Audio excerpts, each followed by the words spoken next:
ख्याल है रोवेली को मैं ईमेल करके बताता हूँ यार कि इनको भी पढ़े। आर्क्यूम से मेरा मतलब है रिलेशनल क्वांटम मैकेनिक्स, क्योंकि हमारी फील्ड में आर्क्यूम का मतलब होता है रिलेटिविस्टिक क्वांटम मैकेनिक्स, तो वो वाला आर्क्यूम नहीं है। ये याद रखिए, आपने अगर 2 नोबेल प्राइज वजह से साइन करवा दिए थे तो दैट्स काइंड ऑफ लाइक क्या कहना चाहिए क्या कहना चाहिए, पत्थर पे लकीर नहीं होता जिस तरह।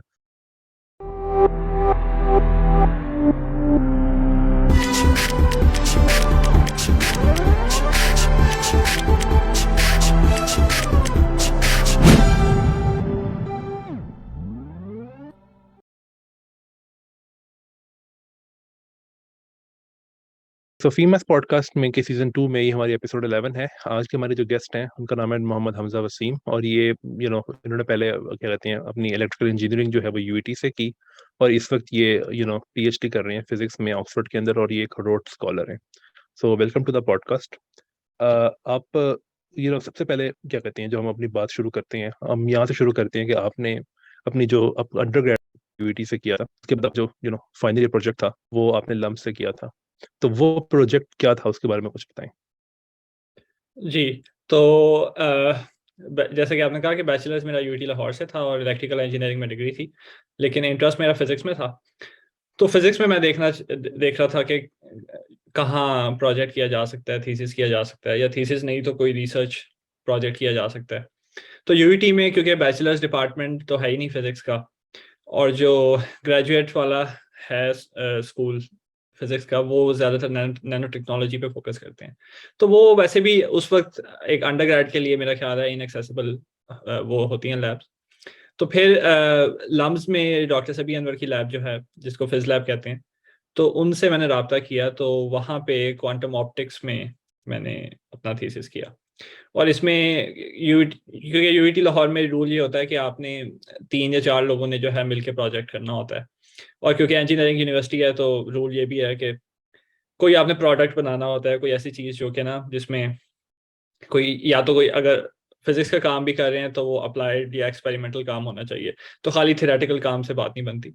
तो LUMS was an ideal place for that, क्योंकि लम्स में एक्सपेरिमेंटल फैसिलिटीज़ बहुत अच्छी हैं।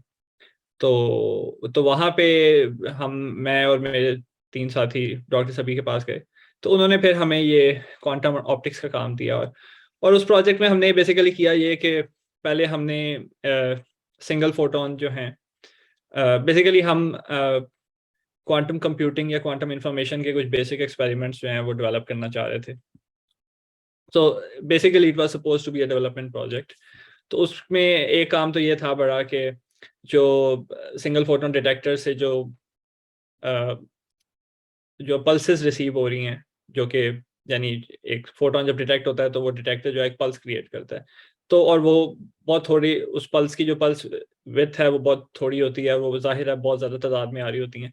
तो उसके लिए हमने काउंटर बनाना था, फिर कोइंसिडेंस काउंटर भी बनाना था। तो एक काम तो ये था कि वो और ये एक इंजीनियरिंग टास्क था कि वो सिंगल फोटोन काउंटर्स और सिंगल फोटोन के जो कोइंसिडेंसेस हैं उनको काउंट करने के लिए एक सिस्टम बनाया। फिर सॉफ्टवेयर का एस्पेक्ट था कि कंप्यूटर जो है उसमें रियल टाइम में हम वो काउंट्स को देख सकें एक्सपेरिमेंट्स करने के लिए। फिर हमने एक सीरीज ऑफ एक्सपेरिमेंट्स क्रिएट किए जो कि जिनको आप कह सकते हैं कि क्वांटम फाउंडेशंस के एक्सपेरिमेंट्स थे, जिसमें सिंगल फोटोन की डिटेक्शन का एक एक्सपेरिमेंट था, सिंगल फोटोन की इंटरफेरेंस का एक एक्सपेरिमेंट था। उसके अलावा जो है ये बेल इनइक्वालिटी के जो टेस्ट होते हैं, 3 एक्सपेरिमेंट्स इस तरह के थे एंटेंगलमेंट वाले। फिर क्वांटम स्टेट टोमोग्राफी का एक्सपेरिमेंट था। फिर 1-2 एक्सपेरिमेंट ऐसे भी थे जो कि ओरिजिनल थे और वो फिर पब्लिश भी हो गए। तो ये था मेरा थीसिस, और इसमें हमने कोई 1.5 साल काम किया था। ग्रेजुएशन के बाद भी हम इस पे काम करते रहते क्योंकि कुछ एक्सपेरिमेंट्स रहते थे। और तो इवेंचुअली इसमें इतना काम हो गया था कि आप आई थिंक एक टेक्स्ट बुक भी लिखी थी इसी चीज के ऊपर, ये बुक भी लिखी थी यानी कि। बेसिकली हमारी यूनिवर्सिटी ने तो एक रिस्ट्रिक्शन लगाई हुई थी यूईटी ने कि हमें सिर्फ 40 पेजेस का ना थीसिस आपने देना है। तो मैं बहुत अनॉय हुआ, तो मैंने उनको मिनिमम जो बेयर मिनिमम रिक्वायरमेंट थी ना, मैंने सिर्फ वो पूरी की। तो लेकिन उसके बाद जो हम काम कर रहे थे, काम इतना ज़्यादा था कि उसको जब हमने उसकी डॉक्यूमेंटेशन की तो वो ऑलमोस्ट 200 पेजेस बन गए। तो फिर हमें डॉक्टर सभी के जो फादर हैं, जिनकी अब जो है कोविड के दौरान डेथ हो गई, उन्होंने ये रिकमेंडेशन दी कि ये, एक तो हमने वो लिखा भी इस तरह से था जैसे एक एक्सपोजिटरी मोनोग्राफ होता है, तो उन्होंने हमें ये सजेस्ट किया कि आप ना इसको किसी पब्लिशर को दिखाएं। तो फिर हमने इंस्टीट्यूट ऑफ फिजिक्स, जो कि यूके में एक बहुत बड़ा पब्लिशर है, उनको दिखाया। तो बहुत जल्दी ये एक्सेप्ट हो गया पब्लिकेशन के लिए। तो फिर हमने उसको, जाहिर है उसकी हमने जो बेसिकली जो है काफ़ी हद तक उसको रीराइट किया, कुछ चैप्टर्स उसमें ऐड किया ताकि वो थोड़ा सा ना थोड़ा सा कंप्लीटनेस का वो पहलू आ जाए। तो बेसिकली जो वो किताब है वो थीसिस का एक्सटेंडेड वर्जन है। सही, ठीक है। तो क्या कहते हैं, एक बात ये कि अभी जो अभी आंसर दिया इसके अंदर कुछ क्या कहते हैं कॉन्ट्रास्ट बताए हैं यूईटी और लम्स के बारे में।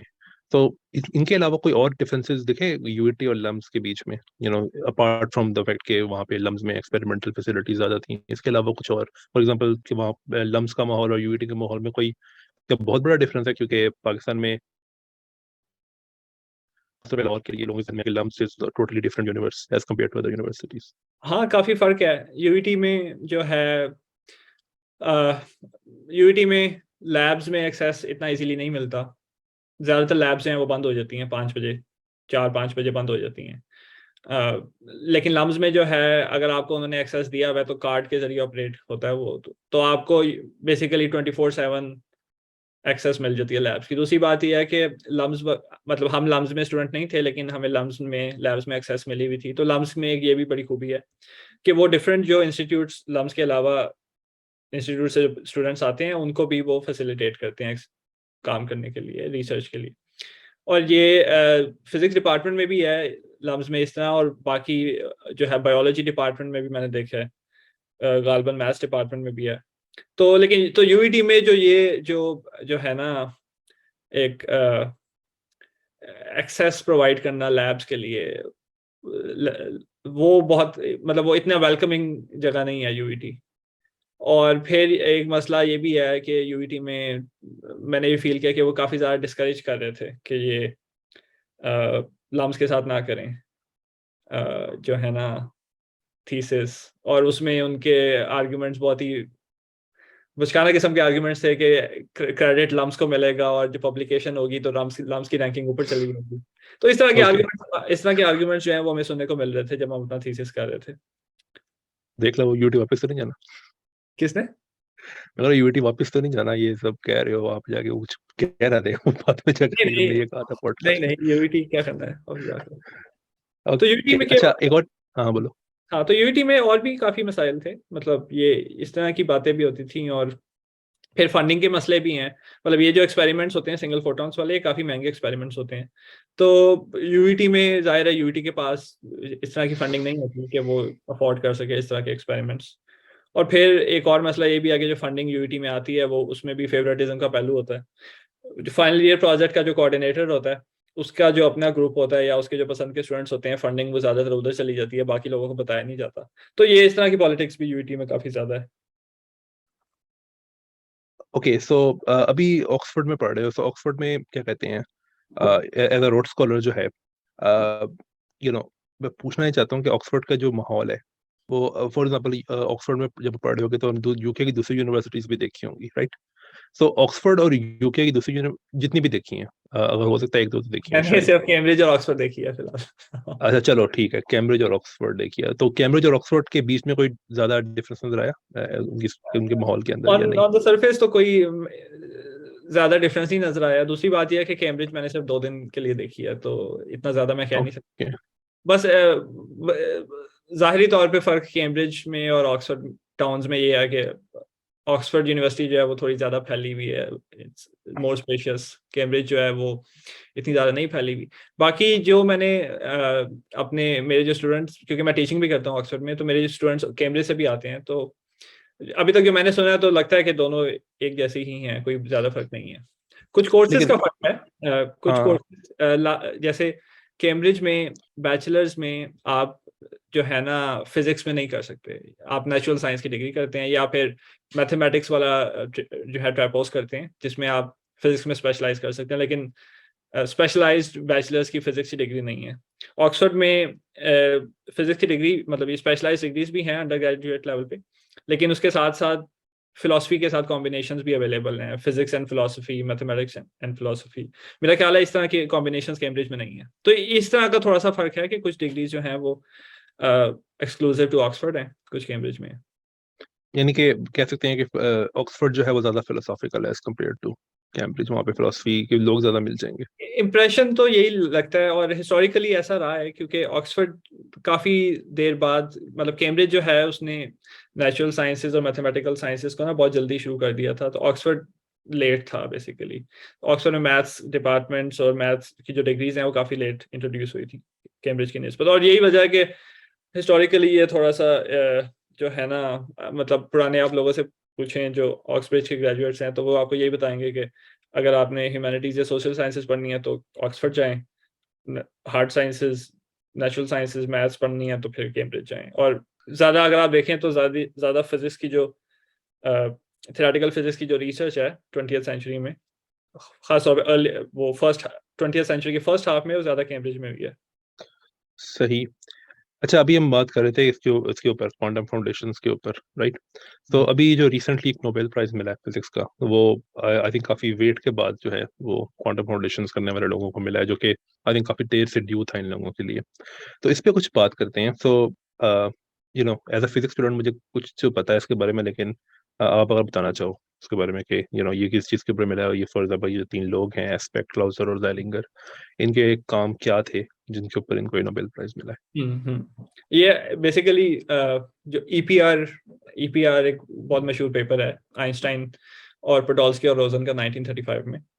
तो वो आर्ग्यूमेंट ये था कि अगर आप अज्यूम करें कि वो एक थॉट एक्सपेरिमेंट था बेसिकली, और and it was meant to be a criticism on quantum mechanics. और आर्ग्यूमेंट ये था कि अगर आप क्वांटम मैकेनिक्स जो उस वक्त जो कोपेनहेगन स्पिरिट जिसको कहते हैं, अगर आप उसको मान लें कि ये कंप्लीट आपको डिस्क्रिप्शन देता है रियलिटी की, तो फिर आपके पास जो है ना एंटेंगल पेयर अगर आप क्रिएट करें, तो एक पार्टिकल पे अगर आप कोई मेजरमेंट परफॉर्म करें, तो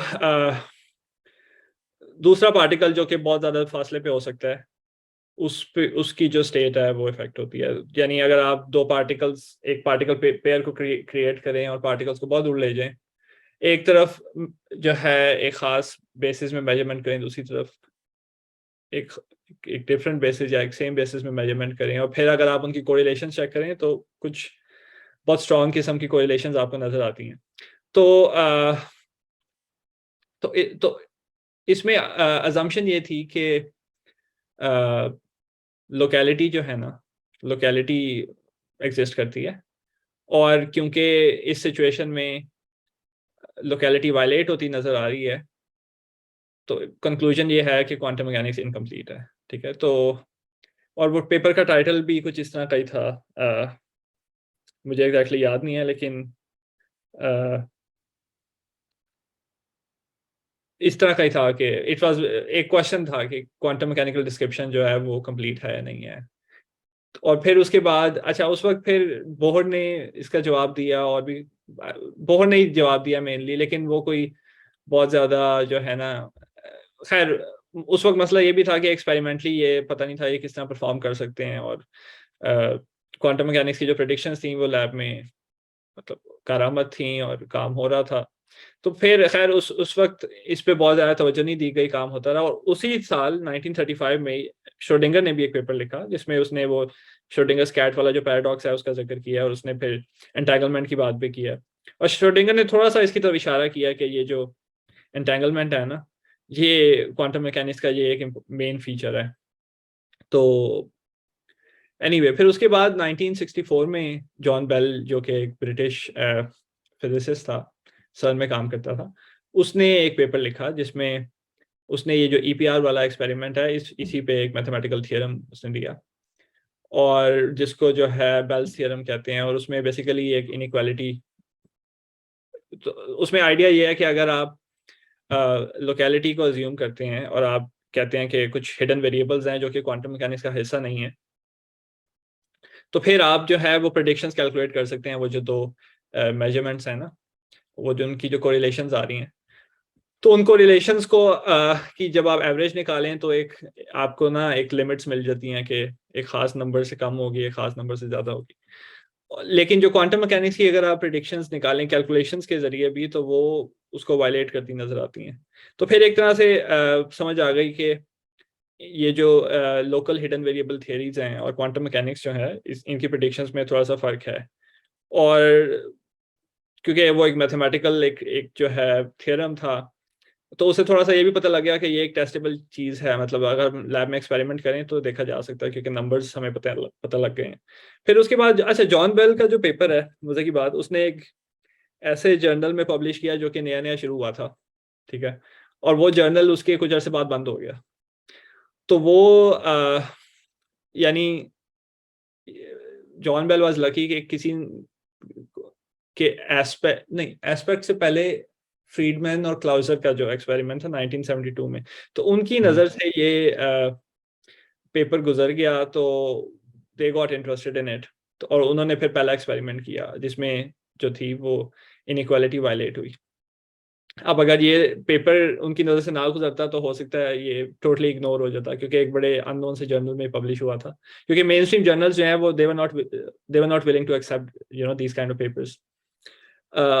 फिर 72 में फिर मसला ये था कि उसमें उस वक्त डिटेक्टर्स बहुत अच्छे नहीं थे सिंगल फोटॉन्स के लिए, और भी और इनको कहते हैं लूप होल्स, कि आप कहते हैं कि कोई एक्सपेरिमेंट में कोई ऐसी खामी है जिसकी वजह से हो सकता है वाकई हिडन वेरिएबल्स हों। तो लोग कह रहे थे कि नहीं, अभी भी जो है ना, people were not willing to give up on locality. तो फिर उसके बाद अच्छा, ये जॉन क्लाउजर जो है 72 वाला जिसने एक्सपेरिमेंट किया, एक तो ये है नोबेल लॉरिएट।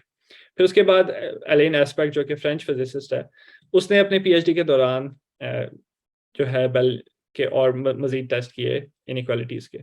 और वो एक्सपेरिमेंट, जब उसका इंटरेस्ट हुआ इसमें, तो उसने अपने सुपरवाइजर से कहा कि इस पे मैंने काम करना है। सुपरवाइजर ने कहा यार कि पहले ना जॉन बेल से पूछ के आओ, अगर वो कहेगा तो फिर हम ना इस पे करेंगे काम।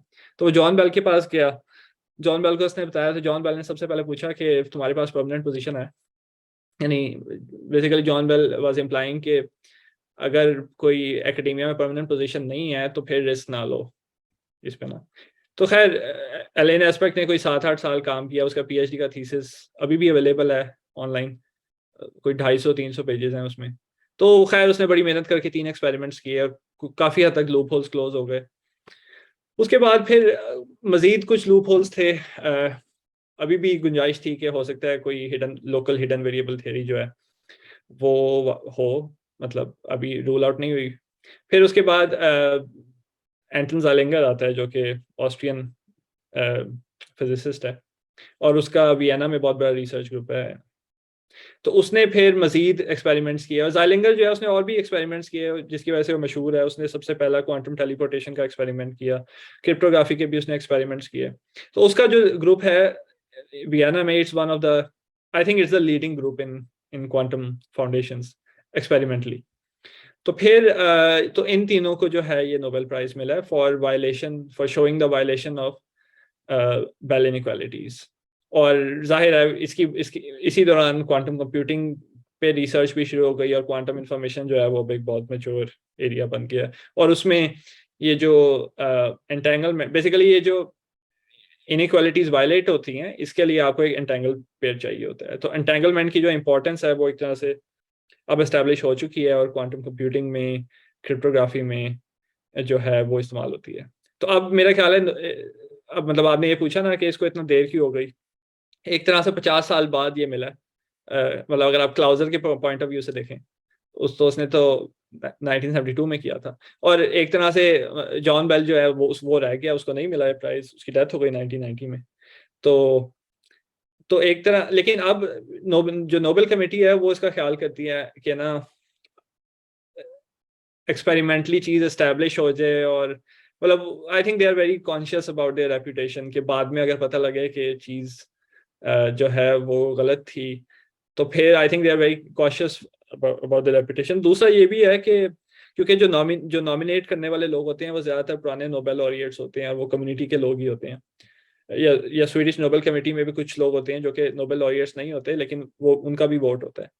तो ये एक तरह से जो फिजिक्स की जो कम्युनिटी है ना, उसका भी जो इम्प्रेशन है ना इस एरिया की तरफ, वो शो उसको रिफ्लेक्ट करता है। कि मतलब इस पे कुछ किताबें भी हैं कि 70s में और 80s में जो लोग फाउंडेशंस पे काम कर रहे थे, वो एकेडेमिया में बड़ा मुश्किल था उनके लिए जॉब्स लेना, और बहुत सारे लोगों ने फिर एकेडेमिया के बाहर भी काम किया। इस पे एक बड़ी मशहूर किताब है, how the hippies saved physics. तो वो इसी के बारे में है, और उसमें फिर और भी चीज़ें थी। मतलब वो लोग एकेडेमिया से जब बाहर थे तो वो हिपी कल्चर और उसमें वो न्यू एज, और फिर उसमें काफ़ी ज़्यादा वो मिस्टिसिज्म और इस तरह की चीज़ें भी आ गई, जिसने कुछ नुकसान भी किया। लेकिन उस कम्युनिटी ने थोड़ा सा ये फाउंडेशंस वाला जो एरिया है ना, इसको जो है ख़त्म नहीं होने दिया। तो अब नोबेल प्राइज़ इसलिए मिला क्योंकि अब बड़ा मुश्किल है इसको ना डिसमिस करना, क्वांटम इंफॉर्मेशन या क्वांटम फाउंडेशंस के एरिया को। और अब इंडस्ट्री में भी बहुत ज़्यादा इंटरेस्टेड है इसमें, और काफ़ी ज़्यादा पैसे डाले जा रहे हैं। आई थिंक एक और नोबेल प्राइज जो है वो काफी देर से दिया गया था, और वो है पेनरोज वाला नोबेल प्राइज। आई थिंक उसका काम भी शायद 1960s में हो गया था। और फॉर एग्जांपल अगर आपको देखो, वो वाला नोबेल प्राइज जो ग्रेविटेशनल वेव्स के लिए दिया गया था, तो वो वेव्स जो थी वो आई थिंक न्यूट्रॉन स्टार या ब्लैक होल से जनरेट हुई थी। तो उसको मिल गया था नोबेल प्राइज, लेकिन जिस बंदे ने ब्लैक होल की एग्जिस्टेंस को काइंड ऑफ प्रूव किया था, उसको देर से दिया गया था। तो इट्स लकी कि वो पेनरोज जिंदा है अभी तक, वरना उसको भी शायद ना मिलता नोबेल हाँ, प्राइज। और मतलब आजकल एक ये भी है कि ज़्यादातर नोबेल प्राइजेस एक्सपेरिमेंटल कंफर्मेशन के बाद, तो ग्रेविटेशनल वेव्स वाली थियरी तो बहुत पुरानी है, तो वो शायद इसलिए जल्दी मिल गया। और मतलब वो जो पेनरोज वाला भी है, वो मेरा ख्याल है उसमें वो जो पेनरोज के साथ जिनको मिला था, उनका भी बड़ा रोल है उसमें ना। अगर या वो डिटेक्शन ना होती तो पेनरोज को शायद मुश्किल मिलता। आई थिंक वो जो एडम बेकर की बुक नहीं है व्हाट इज रियल, उसके अंदर ये लिखा हुआ है कि जिस साल 1990 में जॉन बेल की डेथ हुई ना, उसको उस साल मिलना था नोबेल प्राइज, लेकिन उसकी डेथ हो गई तो उसको मिल नहीं अच्छा, सका। इंटरेस्टिंग। ये अब हाँ। ये अब शायद 20 साल बाद पता लगे, कोई 18 साल बाद पता लगेगा, क्योंकि वो नोबेल की जो नॉमिनेशंस हैं वो 50 साल बाद निकालते हैं, रिलीज करते हैं। ओके आई सी, इसलिए पता लगा इतनी देर बाद। वैसे वैसे एक चीज़ है जो कि आई थिंक इस नोबेल प्राइज की जो अनाउंसमेंट की थी ना, नो ये क्या कहते हैं नोबेल अकेडमी ने, स्वीडिश अकेडमी ने, उस पे आई थिंक काफी फिजिसिस्ट को काफी प्रॉब्लम है, और काफी लोग ऑफेंड भी हुए हैं, क्योंकि उन्होंने हम्म। सारे हिडन वेरिएबल्स को कह दिया कि वो रूल आउट हो गए हैं। उन्होंने लोकल और हाँ, नॉन लोकल की डिस्टिंक्शन भी नहीं की है। ये बड़ा कॉमन मिसकंसेप्शन है ना ये। मेजॉरिटी लोगों से आप अगर पूछें तो वो यही कहते हैं, और शायद कुछ टेक्स्ट बुक्स में भी शायद इस तरह लिखा हुआ है, या इस तरह का इंप्रेशन मिलता है। तो सिर्फ local hidden variable theories rule out हुए हैं। और मतलब इसमें सबसे इंटरेस्टिंग बात यह है कि जॉन बेल जिसका वो थियरम है, वो खुद बोमियन मैकेनिक्स को बहुत जो है सपोर्ट करता था। और बोमियन मैकेनिक्स जो है वो हिडन वेरिएबल थ्योरी है, लेकिन नॉन लोकल है। तो हाँ, तो ये एक कॉमन, तो मेरा ख्याल है जो लोग बोमियन मैकेनिक्स पे काम करते हैं वो काफ़ी ज़्यादा इस पे ऑफेंडेड थे। ऑफेंडेड थे, हाँ। आई थिंक वो अगर तुम देखो कि वो बेल ने ये क्या कहते हैं ये डिस्कवर किया था कि वो जो आई थिंक 30s में लिखी थी, वॉन नॉयमन ने जो बुक लिखी थी, उसमें जो प्रूफ था कि Copenhagen is the only possible interpretation, वो बेल ने ये क्या कहते हैं डिस्कवर किया था कि वो थ्योरम गलत है। वो आई थिंक शायद इसने डिस्कवर किया ही इसलिए था क्योंकि he had this other interpretation, Bohmian interpretation वगैरह था, कि हाँ, अगर ये थ्योरम ठीक है तो। डेविड बोहम ने 1952 में दो पेपर्स लिखे। एक पेपर ये लिखा था, उसके दो पार्ट्स थे, जिसमें उसने ये हिडन वेरिएबल थियरी जो है जिसको, और सबसे पहले तो खैर डी ब्रॉय ने इस तरह की थियरी पर काम किया था, और बोहम ने, लेकिन बोहम की ज़्यादा मुकम्मल थी, और बाद में फिर डी ब्रॉय ने कोशिश भी की क्रेडिट क्लेम करने की। तो फिर इसको कुछ लोग D Broglie Boehm pilot wave theory भी कहते हैं। तो उसमें तो जॉन बेल ने अब उसके जो पेपर्स हैं गालबन, या उसकी जो किताब है, जो उसकी पेपर कलेक्शन है, उसमें भी इसने इस तरह की बात लिखी है। जब मैंने पहली दफ़ा डेविड बॉम का पेपर देखा तो I saw something impossible happen, इस तरह करके उसने लिखा हुआ है। तो फिर मतलब उससे उसको जो है थोड़ी सी तहरीक मिली कि वो जाके पढ़े उसको। एक और मसला ये भी था कि वॉन नॉयमन की जो किताब है ना 19 वो मैथमेटिकल फाउंडेशंस वाली, वो जर्मन में थी, और उसका ट्रांसलेशन 55 में हुई थी, इंग्लिश ट्रांसलेशन। तो और वॉन नॉयमन की एक रेपुटेशन थी मैथमेटिक्स में, तो मतलब लोगों को ये पता था कि वॉन नॉयमन ने कुछ लिखा हुआ है, लेकिन वो पढ़ते नहीं थे उसको, और वो कहते थे वॉन नॉयमन ने मतलब प्रूफ कर दिया कि कोपेनहेगन के अलावा कुछ और नहीं हो सकता। तो और लेकिन जॉन बेल से पहले भी एक फिजिसिस्ट थी, ग्रेटे हरमान, फीमेल फिजिसिस्ट, उसने भी ये पॉइंट आउट किया था, लेकिन उसके काम पे ज्यादा तवज्जो नहीं दी गई। क्या कहते हैं ये, क्या कहने लगा था मैं, भूल गया। हाँ, ये कहने लगा था कि ये हो सकता है कि सब लोग ये फीलिंग शेयर ना करें, लेकिन अब मुझे ऐसा ऐसा ऐसा फील हो रहा है कि नोबेल प्राइज जीतना जो है वो काइंड ऑफ उतनी बड़ी डील नहीं रही है जितनी पहले हुआ करती थी। आई थिंक लोग अब इतनी इतनी केयर नहीं करते इसके बारे में कि okay you are a Nobel laureate, ठीक है। फॉर एग्जांपल, पेनरोज को जब नोबेल प्राइज मिला है, तो ऐसा नहीं है कि उसके बाद उसकी इज्जत कोई बहुत बढ़ गई है, पहले भी उसकी इज्जत काफी थी।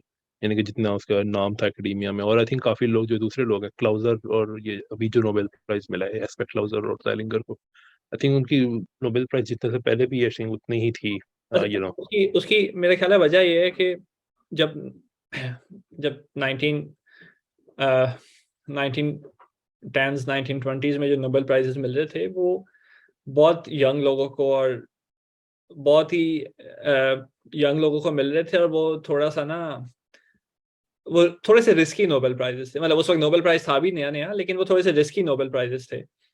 अब मेरा ख्याल है नोबेल जो कमेटी है वो ज्यादा फिक्र करती है रेपुटेशन की, और तो अब वो ना, मेरा ख्याल है ऐसे लोगों को देते हैं जो ऑलरेडी एस्टेब्लिश हो चुके होते हैं। उनको होता है कि अब बड़ा मुश्किल है कि ये ना, ये जो इनका काम है ये गलत साबित हो, या यानी अब वो ना, they try to play safe now.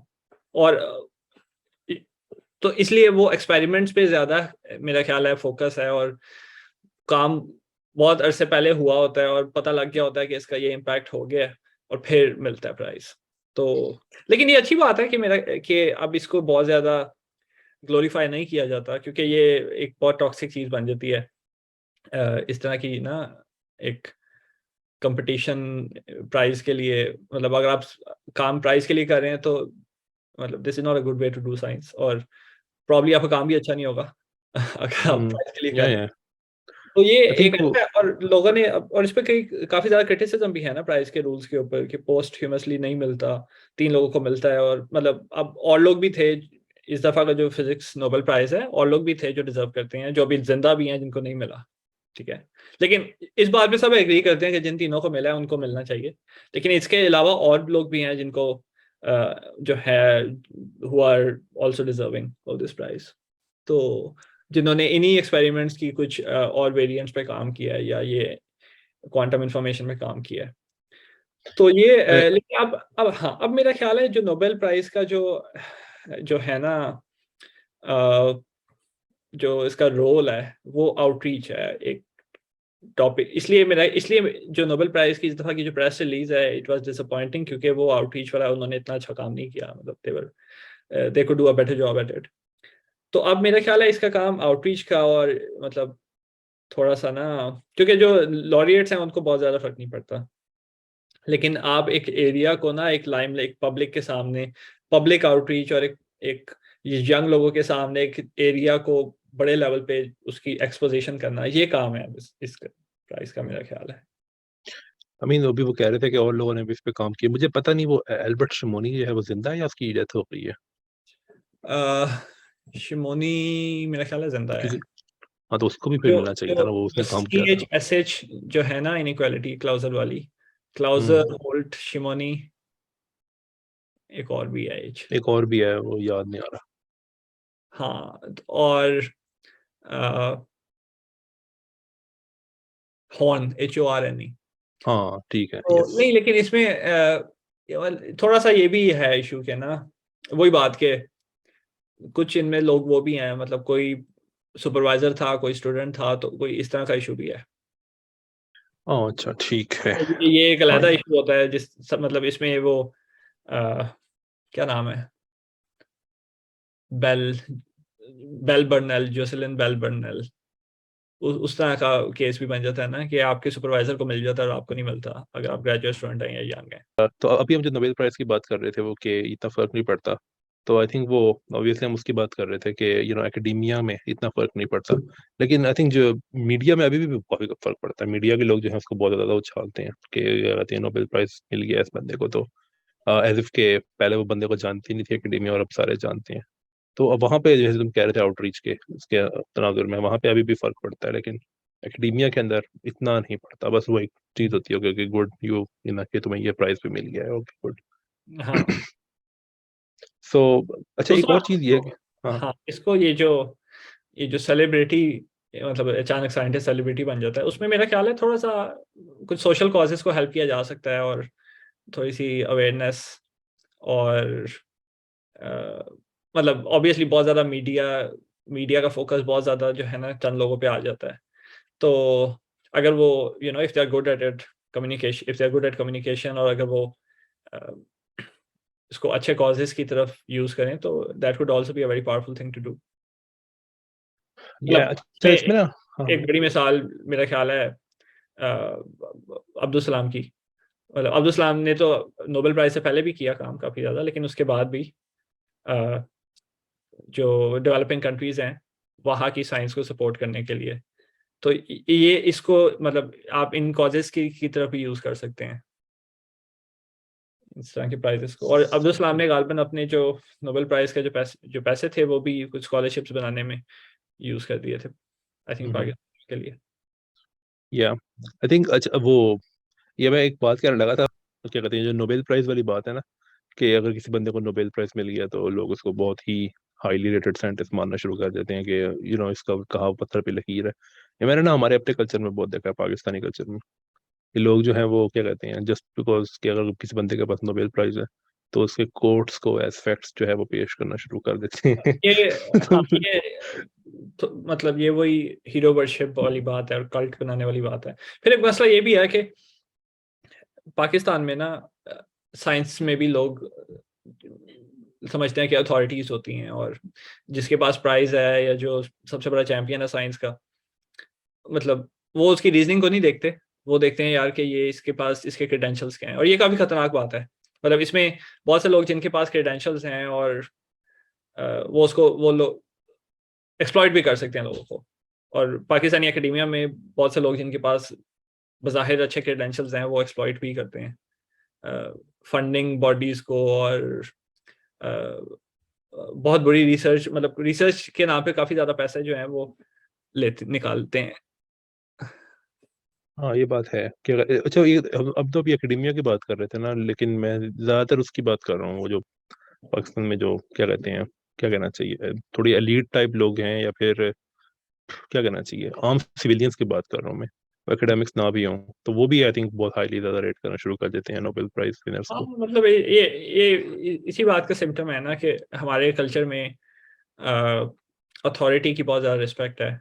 और मतलब इसका जो ज़्यादा ब्लेम है वो एजुकेशन के ऊपर ही जाता है कि एजुकेशन इतनी बुरी है, उसमें भी अ, या तो आपकी किताब अथॉरिटी है, जो आपका टीचर है वो अथॉरिटी है, और मतलब एक अथॉरिटी को अगर आप डिसरिगार्ड करते हैं तो उसके मुकाबले में आप एक बड़ी अथॉरिटी ला के रख देते हैं। तो अपेरेंटली नोबेल प्राइज जो है वो सबसे बड़ी अथॉरिटी है, मतलब जिसको नोबेल प्राइज मिल गया है उसकी फिर बात हरफ आखिर है। तो ये काफ़ी खतरनाक बात है, ऐसे नहीं होना चाहिए। I mean, मुझे वो याद है वो वाला वो वाक्य नहीं था, वो बलूचिस्तान यूनिवर्सिटी का एक थीसिस था, तो उसमें वो डॉक्टर हुद भाई आए हुए थे कामरान शायद के प्रोग्राम में। तो अब उनको पता था कि क्या कहते हैं ये आम जो पब्लिक है इसको जो एकेडमिया के अंदर नहीं है, आम का मतलब ये है कि उनको कन्विंस कैसे करना है किसी चीज़ के ऊपर। तो उन्होंने यही कहा था वहाँ पे कि मैंने जो क्या कहते हैं एचईसी को जो है वो फिर दो अथॉरिटीज से साइन करवा के दिया, तो मेरे दोनों नोबेल प्राइज विनर्स थे। तो हालांकि आई एम श्योर उनको खुद शायद पता हो ये कि क्या कहते हैं नोबेल प्राइज विनर जो है वो अथॉरिटी नहीं होते साइंस के ऊपर, लेकिन जो क्या कहते हैं नॉन एकेडमिक्स हैं वो इसी चीज के ऊपर मानते हैं। और वो आई थिंक वो कामरा शायद मान भी गया था कि यार आपने अगर दो नोबेल प्राइज विनर से साइन करवा दिए थे तो दैट्स काइंड ऑफ लाइक क्या कहना चाहिए क्या कहना चाहिए, पत्थर पे लकीर नहीं होता जिस तरह, उस तरह से। तो ये हर जगह ही है आई थिंक हमारे कल्चर के अंदर। मतलब मतलब अब हम एक देखें ना, इन इन लोगों के सामने एक आर्गुमेंट ये रख सकते हैं अथॉरिटीज के ऊपर कि देखें, जो नई साइंस आती है वो पुरानी साइंस, मतलब पुरानी साइंस को रिप्लेस करती है, या उसको थोड़ा सा और जनरलाइज करती है, कंप्लीट करती है। तो एसेंशली जो पुराने इवन जो नोबेल लॉरिएट्स भी हैं, उनका काम आगे जाके गलत साबित होगा या इनकम्प्लीट साबित होगा, और ये सबको पता है।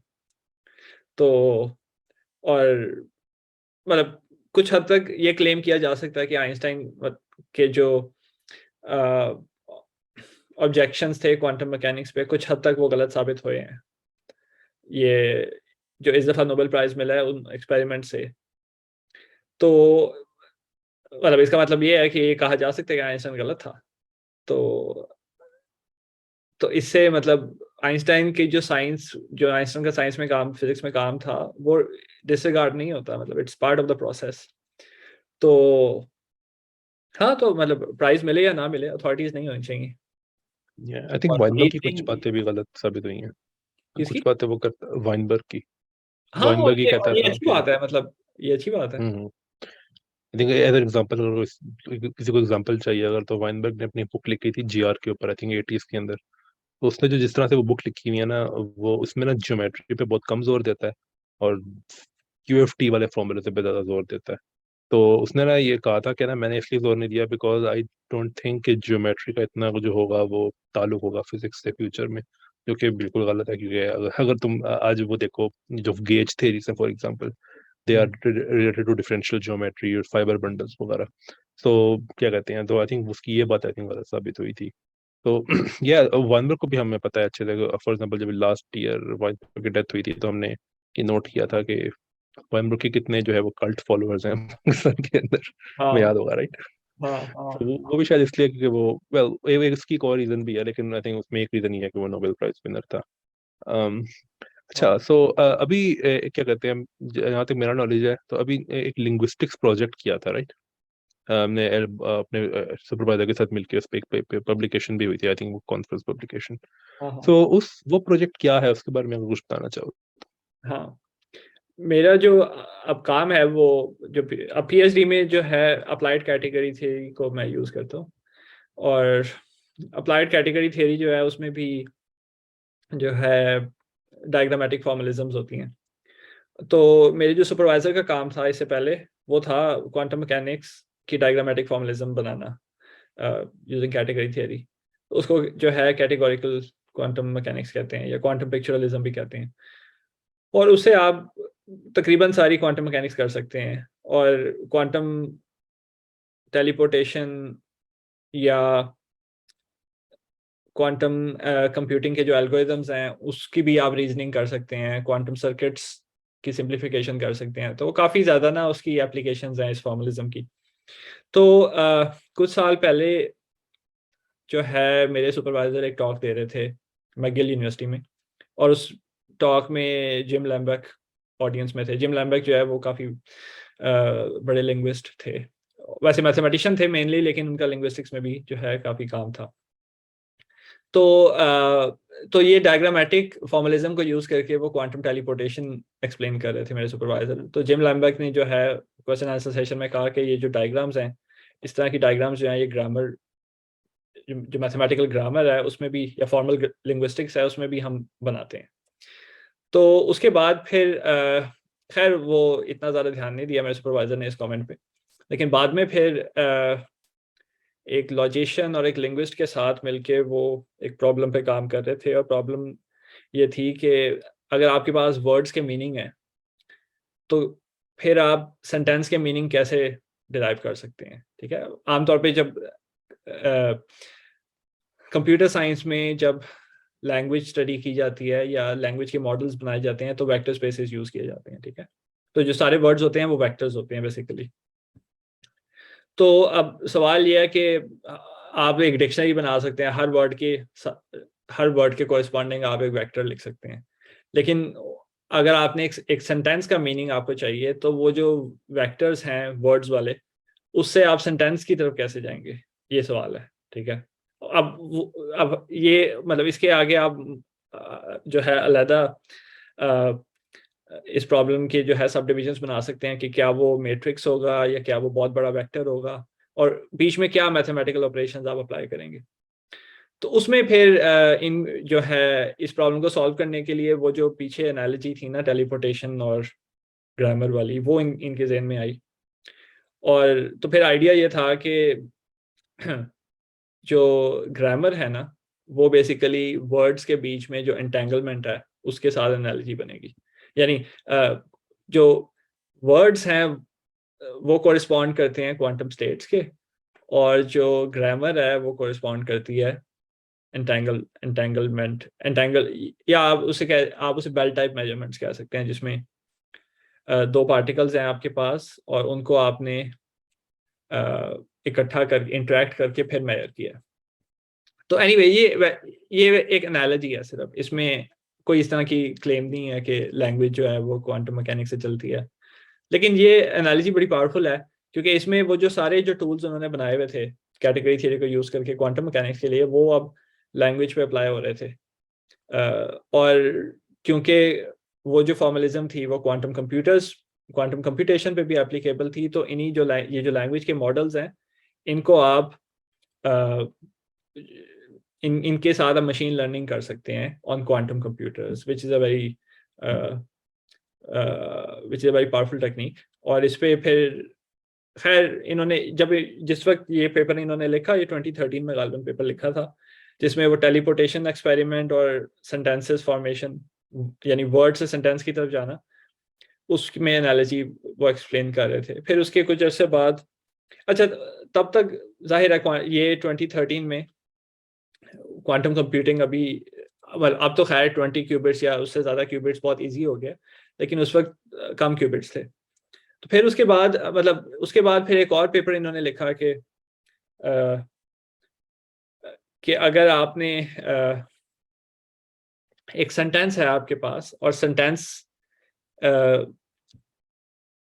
आपके पास दो सेंटेंसेस हैं और आपने चेक करना है ये दोनों सेंटेंसेस कितने सिमिलर हैं, तो फिर क्या करें? तो फिर वो उसमें फिर दो सेंटेंसेस का जो है इनर प्रोडक्ट ले लेते हैं। और तो एक ये पेपर था। फिर एनीवे उस वक्त सिर्फ काम थ्योरेटिकल हो रहा था, लेकिन 2020 और 2021 में इन्होंने एक्चुअली ये machine learning experiments quantum computer पे परफॉर्म किए और काफ़ी अच्छे रिजल्ट्स आए।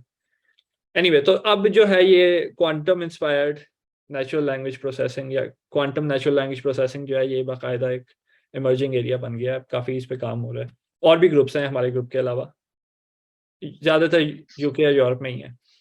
तो मेरा काम जो है, वो जो मेरा पेपर पब्लिश हुआ वो ये था कि अब ग्रामर, जो फॉर्मल लिंग्विस्टिक्स या ग्रामर जब स्टडी की जाती है ना, वो आमतौर पे एक लाइन में लिखते हैं, वन डायमेंशन में, क्योंकि हम जुमले आमतौर पे एक लाइन में लिखते हैं ना।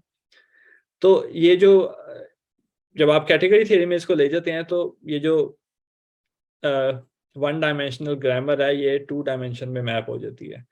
यानी आपका जो मैथमेटिकल स्ट्रक्चर्स बनते हैं वो टू डायमेंशनल होते हैं, ठीक है। और जो कैटेगरी हम यूज करते हैं उसको मोनोइडल कैटेगरी कहते हैं, सिमेट्रिक मोनोइडल कैटेगरी, जो कि क्वांटम मैकेनिक्स में भी वही होती है। तो अब उसमें होता ही है कि जब आप वन डायमेंशन से टू डायमेंशन में जाएं, तो जो ऑर्डर होता है ना वो खत्म हो जाता है एक तरह से। ऑर्डर से मुराद है जैसे कि सब्जेक्ट वर्ब ऑब्जेक्ट का ऑर्डर। इंग्लिश लैंग्वेज में होता है सब्जेक्ट वर्ब ऑब्जेक्ट, उर्दू में सब्जेक्ट ऑब्जेक्ट वर्ब। ये तो एक छोटी सी मिसाल है, लेकिन जब आप इसको एक टू डायमेंशनल स्ट्रक्चर में लिखते हैं, तो उसमें ये जो ऑर्डर है ना वन डायमेंशन में, ये खत्म हो जाता है। तो उसमें फिर आप इस तरह की जो है मैथमेटिकल थ्योरम्स प्रेजेंट कर सकते हैं कि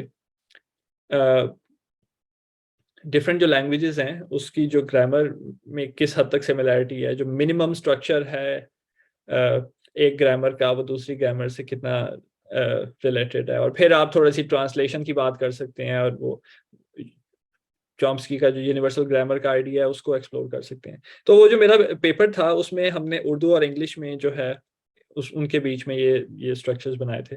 लेकिन अब हम इसको जनरलाइज कर रहे हैं, अब हम इसको जो है ना और लैंग्वेज के लिए भी कर रहे हैं। यानी अब हम एग्जाम्पल्स को नहीं देख रहे हैं, अब हम देख रहे हैं कि क्या पॉसिबिलिटीज हैं, वो जो सब्जेक्ट वर्ब ऑब्जेक्ट और बाकी जो और चीज़ें आती हैं उनकी क्या पॉसिबल परम्यूटेशंस हैं, किन परम्यूटेशंस को हम डील कर सकते हैं, और किस हद तक हम ये क्लेम कर सकते हैं कि हमारे जो ये फॉर्मलिज्म है ये लैंग्वेज इंडिपेंडेंट है। यानी जो इसमें जो मीनिंग है आप किसी भी जुबान में ले जाएं, आप किसी जुबान से शुरू करें और वहां से एक मैप बनाइए 2 डायमेंशन में, you get the same language circuit which is implementable on a quantum computer. सही। तो क्या कहते हैं, अगर हम लैंग्वेज की बात करें, फॉर एग्जांपल उर्दू लैंग्वेज की बात करें, तो it's not that precise as compare to जिस तरह मैथमेटिकल लैंग्वेज होती है। फॉर एग्जांपल, अगर मैं ये कहूँ कि मैं आता हूँ, और अगर मैं निकाल दूँ, मैं सिर्फ कहूँ आता हूँ, तो दोनों का मतलब काइंड ऑफ सेम है। तो इसमें तो वो सेंटेंसेस ले रहे हो जो कि ग्रामेटिकली बिल्कुल ठीक है। हाँ, जब भी आप कोई भी लैंग्वेज का मॉडल बनाते हैं ना, आप पहले फ्रैगमेंट वो डिफाइन करते हैं कि कौन सी चीज़ों को आप ले रहे हैं। अगर आप वो मेरा उर्दू इंग्लिश वाला पेपर भी देखें तो उसमें हमने बताया हुआ है कौन से स्ट्रक्चर्स को हम ले रहे हैं, तो पहले आपको ये बताना पड़ता है।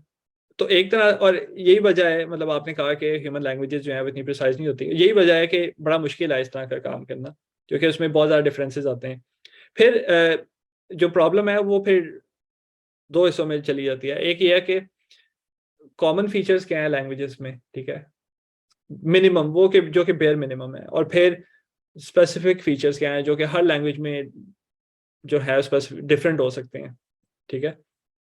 तो इसमें फिर हमें ये ख्याल करना पड़ता है कि हम बेयर मिनिमम को देखें, और पहले हम बताते हैं कि कौन से रूल्स हम यूज़ कर रहे हैं, और क्या रूल्स जो हैं अलाउड नहीं है, ठीक है। तो एक तरह से जो पूरी जो लैंग्वेज है उसको आप कभी भी फॉर्मलाइज नहीं कर सकते, क्योंकि लैंग्वेज में फिर मेटाफॉर्स और इस तरह की चीज़ें भी आ जाती हैं जो बहुत ज़्यादा कॉन्टेक्स्ट डिपेंडेंट होती हैं, और वो कॉन्टेक्स्ट जो है वो आसपास के जुमलों में भी नहीं होता, वो पीछे एक कहानी होती है। तो जाहिर है फिर हम एक लिमिटेड फ्रैगमेंट को देखते हैं, लेकिन एक अच्छा लैंग्वेज का मॉडल वो है जो ज़्यादा से ज़्यादा फ्रैगमेंट, जिसका लैंग्वेज का फ्रैगमेंट है वो बहुत बड़ा हो, और जो फिर एम्पेरिकली टेस्ट हो सके। एम्पेरिकल टेस्ट इस तरह से कि एक तो ये है कि जब आप वो रूल्स लिख रहे हैं या बना रहे हैं, तो उसमें आप काउंटर एग्जांपल्स देखते हैं, जो कि अगर आपको काउंटर एग्जांपल मिल जाए तो आपको पता लग गया कि आपका रूल फेल हो रहा है, तो पीछे से कोई स्ट्रक्चर चेंज करें। लेकिन अल्टीमेट टेस्ट ये है कि जब आपकी फॉर्मुलिज्म बन गई है सारी, फिर आप उसके एक्सपेरिमेंट्स करें यूजिंग कंप्यूटर्स, और फिर आप ये देखते हैं कि जो एक्चुअल मिसाल के तौर पे विकीपीडिया पे जो टेक्स्ट है या कोई किसी किताब में जो टेक्स्ट है वो किस हद तक आपकी ग्रामर जो है ना उसको एनालाइज कर सकती है, या उसका जो मीनिंग है वो एक्सट्रैक्ट कर सकती है। फिर उसमें इस तरह के टास्क होते हैं कि आपने एक किताब या एक आर्टिकल अपने न्यूरल मशीन लर्निंग सिस्टम को पढ़ाया, और फिर उससे आप पूछते हैं, सवाल जवाब करते हैं, या दो दो एजेंट्स के बीच में या दो कैरेक्टर्स के बीच में रिलेशन पूछते हैं, तो वो आपने उसकी कॉम्प्रिहेंशन जो है वो टेस्ट करते हैं। लेकिन मेरा जो इंटरेस्ट है वो सिर्फ थ्योरेटिकल लेवल पे है, तो मैं एक्सपेरिमेंट्स या ये मशीन लर्निंग नहीं कर रहा। सही। तो क्या कहते हैं, हमें ये पता है कि लैंग्वेज में क्या कहते हैं काफी ज्यादा चेंज आ सकता है। एक सेंटेंस में फॉर एग्जांपल काफी ज्यादा चेंज आ सकता है अगर हम रॉन्ग पंक्चुएशन यूज करें। तो पंक्चुएशन को भी डालते हैं इसके अंदर, मॉडल के अंदर, या नहीं? अगेन डिपेंड करता है कौन, अब लैंग्वेज में फॉर्मल लिंग्विस्टिक्स में कई कई किस्म के हैं, जो है ना डिफरेंट, क्या कहना चाहिए, स्कूल्स ऑफ थॉट कहना चाहिए, या different, there are different kinds of grammar basically. तो जब जो डिफरेंट काइंड्स ऑफ ग्रामर है ना, अब डिफरेंट काइंड से मुराद ये नहीं है कि उर्दू है इंग्लिश है, यानी वो एक it's a class of grammars. तो उसमें फिर कुछ फॉर्मलिज्म्स हैं जो पंक्चुएशन को करती हैं, कुछ नहीं करती। जो हमारी फॉर्मलिज्म है ना, क्योंकि हम लोग, हमारी ट्रेनिंग लिंग्विस्टिक्स में नहीं है, तो हम लोग डिफरेंट फॉर्मलिज्म को देख के जो उनके अच्छे फीचर्स हैं वो इकट्ठे कर रहे हैं बस, ठीक है। ओके। तो हाँ, तो कुछ कुछ पंचुएशन को हम डील कर सकते हैं, क्वेश्चन मार्क को हम डील कर सकते हैं, कॉमा को कर सकते हैं, फुल स्टॉप को कर सकते हैं, लेकिन सेमी कॉलन को अभी हम नहीं कर सकते। तो अगेन लाइक डिपेंड कर, इसमें फिर थोड़ा सा जो है ना, थोड़ा सा यू हैव टू बैलेंस के यार, हम ये भी नहीं चाहते कि इतने ज्यादा रूल्स हो जाएं कि फॉर्मलिज्म को फायदा ही ना हो, ठीक है। अगर अगर आपने हर चीज का ही रूल बना देना है तो फिर फायदा क्या, मतलब हम चाहते हैं कि मिनिमम सेट ऑफ रूल्स हो और ज्यादा से ज्यादा जो है ना लैंग्वेज रिप्रेजेंट हो। तो कॉमास और ये फुल स्टॉप पीरियड ये जो है इसको डील करना बड़ा आसान है, लेकिन और ये मेरा ख्याल है सबसे मुश्किल ये इन्वर्टेड कॉमास को है या कोट्स को है। राइट। अभी मेरे ध्यान में एक एग्जांपल आ रही थी कि सपोज करो कि आपने एक वुमेन से पूछना कि तुम आई क्यों नहीं, तो अगर तुम मुझसे पूछो कि आई नहीं, या फिर तुम ये पूछ लो कि नहीं आई, तो आई थिंक दोनों का सेम ही मतलब है। ले तुम हालांकि तुमने ऑर्डर बिल्कुल चेंज कर दिया दोनों वर्ड्स का। तो ये कहीं लेकिन इंकॉर्पोरेट कर सकते हैं क्या? हाँ, ये कर सकते हैं। इसको हम कहते हैं अब जब हम लैंग्वेज इंडिपेंडेंस की तरफ जा रहे हैं ना, तो उसमें दो चीज़ें हैं। एक तो है इंटर लैंग्वेज इंडिपेंडेंस और इंट्रा लैंग्वेज। इंटर लैंग्वेज से मुराद ये है कि अंग्रेजी से उर्दू में, ठीक है, या और किसी एक जुबान से दूसरी जुबान में। इंट्रा लैंग्वेज ये है कि एक ही लैंग्वेज में एक ही चीज़ को आप कितने डिफरेंट तरीके से एक्सप्रेस कर सकते हैं, लेकिन जब आप उसको लैंग्वेज सर्किट में लेके जाएंगे तो सेम सर्किट आएगा। तो ये जो आपने एग्जांपल दिया है ना, आई नहीं या नहीं आई, ये उसमें बहुत इजीली आ जाता है। ओके, आई सी। अच्छा, वैसे आई am not sure about that, but अगर तुम चाइनीज लैंग्वेज को देखें हम, सो चाइनीज लैंग्वेज में आई थिंक अल्फाबेट्स नहीं होते, तो वहां पे ये मॉडल काम कर सकता है कि अल्फाबेट्स अगर हम ना। चाइनीज, हम चाइनीज पे अभी काम नहीं कर रहे, लेकिन अब डिपेंड करता है। कुछ चीज़ों को हम डील कर सकते हैं। वर्ड ऑर्डर को हम, वर्ड ऑर्डर जितना मर्जी खराब हो उसको हम कर सकते हैं डील। एक लैंग्वेज जिसमें पंचुएशन नहीं है उसको भी हम डील कर सकते हैं। आई अब सी। ओके। अब लेकिन कुछ चीज़ें, एक चीज़ मिसाल के तौर पे, एक लैंग्वेज में एक वर्ड है और दूसरी लैंग्वेज में उसके इक्विवेलेंट में एक नहीं 2 वर्ड्स हैं, ठीक है। अगर वो वर्ड्स इकट्ठे हैं फिर तो आसान है। लेकिन अगर वो 2 वर्ड्स जो हैं वो इकट्ठे भी नहीं है, यानी एक इधर है फिर काफी सारे वर्ड्स हैं फिर एक और वर्ड है, ये मुश्किल काम है। इसको आई डोंट थिंक हम अभी तक जो हमारे जो फॉर्मलिज्म बनी है इसको हम डील कर सकते हैं। तो ये एक मुश्किल चीज है, क्योंकि जैसे इकट्ठे। हाँ। इस पे भी काफी ज्यादा जो है ना स्टडीज हुई हुई हैं कि लैंग्वेज में जो है, डिफरेंट लैंग्वेजेस में क्या क्या चीज़ें डिफरेंट है। मतलब एक तो ये है ना, वर्ड ऑर्डर तो सबसे आसान चीज़ है, लेकिन उसके बाद फिर ये है कि अगर आपके पास 1-to-1 मैपिंग अवेलेबल नहीं है, एक लैंग्वेज में एक चीज़ 2 वर्ड्स में एक्सप्रेस हो रही है, दूसरी लैंग्वेज में 10 वर्ड्स में एक्सप्रेस हो रही है, अब क्या होगा? ठीक है, अब अगर आपने मैथमेटिकल एक मैथमेटिकल रिप्रेजेंटेशन इसकी भी बना दी है उसकी भी बना दी है, तो अब आप बीच में क्या रीराइट रूल्स अप्लाई करेंगे जो कि फेथफुल भी हों आप ग्रामर्स के साथ, और जो कि मतलब अगर इधर जो कि जनरलाइज भी हो सके। तो ये मुश्किल क्वेश्चंस हैं, और ये मतलब लिंग्विस्टिक्स में इन पे काम होता है। तो ये तो तो चाइनीज हाँ, हाँ। वाला मतलब अल्टीमेट टेस्ट तो मतलब एक अच्छी यूनिवर्सल फॉर्मलिज्म का चाइनीज पे ही होगा, लेकिन अभी हम आहिस्ता आहिस्ता इसकी तरफ बिल्ड कर रहे हैं। अभी सिर्फ हम एक स्पेसिफिक क्लास ऑफ लैंग्वेजेस देख रहे हैं, जो कि ना इंग्लिश, जो इंग्लिश के साथ 1-to-1 मैप हो सकती है, ऑर्डर जो मर्जी कर लो, ठीक है। आई सी। और उसके वैसे फॉर बाद, एग्जाम्पल, हाँ। हाँ, उसके बाद फिर इससे अगला स्टेप ये होगा कि डिपेंडेंसी ग्रामर एक चीज़ होती है जिसमें आप ना देखते हैं कि एक वर्ड है वो किस दूसरे वर्ड पे डिपेंडेंट है, ठीक है। और डिपेंडेंसी ग्रामर जो है ना, इसके ऊपर स्टैनफोर्ड ने एक डेटाबेस बनाया हुआ है, और उसने 36 या 37 रूल्स बताए हुए हैं, और उसने कहा है कि, और इसमें ना 180 या 200 लैंग्वेजेस का डेटाबेस है, और उसने कहा ये जो 200 लैंग्वेजेस है और वो मेजर लैंग्वेजेस हैं जिसमें उर्दू भी शामिल है, ओके। और उसमें एनालाइज उन्होंने ये किया कि ये जो 200 लैंग्वेजेस हैं ना, ये जो 37 स्ट्रक्चर्स हैं, इनका कोई ना कोई सबसेट इन 200 लैंग्वेजेस में यूज हो रहा है सिग्निफिकेंटली, ठीक है। तो अब हम ना ये जो स्टैंड, और इसको कहते हैं यूनिवर्सल डिपेंडेंसी ग्रामर। यूनिवर्सल वो इसलिए कह रहे हैं क्योंकि ये सिर्फ 37, ये फाइनाइट सेट ऑफ रूल्स हैं जो कि 200 लैंग्वेजेस में इनका ना कोई सबसेट यूज हो रहा है, ठीक है। तो अब हम इसके ऊपर बिल्ड करना चाह रहे हैं कि ये डिपेंडेंसी ग्रामर से हम मैपिंग बनाना चाह रहे हैं हमारे लैंग्वेज सर्किट्स की तरफ, और फिर उसकी आप कोई भी परम्यूटेशन कर लें, हमारा सर्किट जो है ना वो उसके साथ आइसोमॉर्फिक होगा, ठीक है। तो अब हम बेसिकली कह रहे हैं कि universal grammar, universal dependency grammar की जो भी सक्सेस है ना, जिस हद तक उसमें यूनिवर्सैलिटी है, एटलीस्ट उतनी यूनिवर्सैलिटी हमारे फॉर्मलिज्म में भी है। लेकिन उसके साथ साथ वो जो मैंने आपको पहले कहा था कि आई नहीं और नहीं आई, ये इक्विवेलेंट है, ठीक है। तो सही। इसमें यानी वो इंट्रा लैंग्वेज इंडिपेंडेंस हम यूनिवर्सल डिपेंडेंसी ग्रामर से बोरो करना चाह रहे हैं सारी, और ये जो इंट्रा लैंग्वेज इंडिपेंडेंस है ये हमारी फॉर्मलिज्म के अंदर बिल्ट इन है। तो ये एक तरह से एक बड़ा स्टेप होगा पुरानी फॉर्मलिज्म से आगे। राइट। इसमें क्या कहते हैं, जो स्टैनफोर्ड वाला डेटाबेस है उसके अंदर जो मेजर लैंग्वेज है, इनमें साइन लैंग्वेज भी है क्या, या वो नहीं है? यार एक मिनट, मैं वेबसाइट को, साइन लैंग्वेज मुझे नहीं पता, साइन लैंग्वेज नहीं होगी गालबन इसमें, मतलब अभी मैंने खोला हुआ है, मेरे सामने ही है। नहीं, ये तो इन्होंने साथ साथ वो मुल्कों के झंडे भी बनाए हुए हैं, तो I don't think sign language का कोई मुल्क है कोई।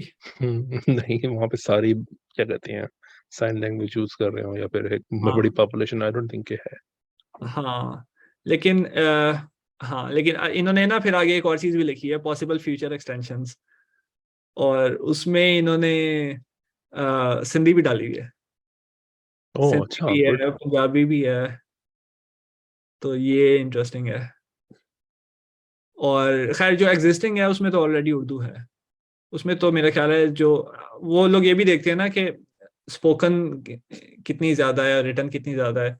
तो अगर स्पोकन को मिला लिया जाए और उर्दू हिंदी को आप इकट्ठा ले लें, तो ये मेरे ख्याल है टॉप 10 में आती है राइट। टर्म्स ऑफ अच्छा, नंबर। फॉर एग्जांपल जिस तरह अरबिक लैंग्वेज है, अरबिक लैंग्वेज में अगर मैं तुम्हें वो बता दूं कि क्या कहते हैं अल्फाबेट्स ये हैं एक पर्टिकुलर वर्ड के, तो आई थिंक वो काफी नहीं होता ये बताना कि वो वर्ड किस तरह प्रोनाउंस होगा। जो नॉन अरबिक स्पीकर्स हैं उनको ये पता होना चाहिए कि फॉर एग्जांपल जबर जेर कहाँ पे है। तो ये भी पंक्चुएशन के अंदर ही काउंट करते हैं या फिर नहीं? ये अच्छा सवाल है, पता नहीं यार, ये आई थिंक असूलन ये तो वॉवल्स है ना, तो ये पंचुएशन का हिस्सा नहीं होंगे। लेकिन जो vowels, okay. Vowel vowel sounds ही होती हैं ना इनके अंदर, ये जेर जबर, ये वॉवल साउंड्स ही प्रोड्यूस करते हैं। हाँ, लेकिन फॉर एग्जांपल अगर काफ के ऊपर जबर है तो का पढ़ा जाएगा, और अगर जेर है तो की पढ़ा जाएगा, तो ये वॉवल साउंड है, आई डोंट नो होता हो। हाँ, ये मतलब इंग्लिश में देखो, KAKE, KI।